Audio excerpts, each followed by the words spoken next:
Ang pagiging aktibong mamamayan. Mga halimbawa, ang pagiging makakalikasan.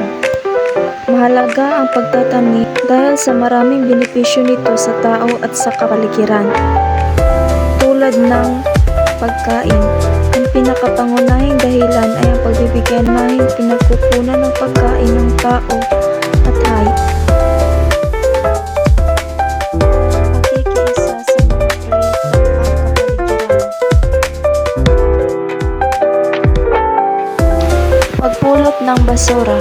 Mahalaga ang pagpulot ng basura dahil sa maraming positibong epekto nito sa kapaligiran, kalusugan at komunidad.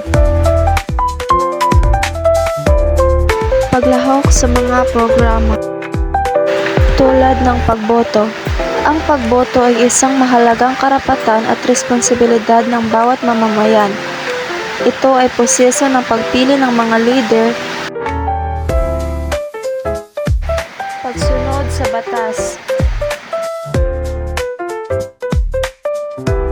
Ang pagsunod sa batas trapiko. Ito ay mahalaga para sa kaligtasan ng mga tao at pagtulong sa kapwa.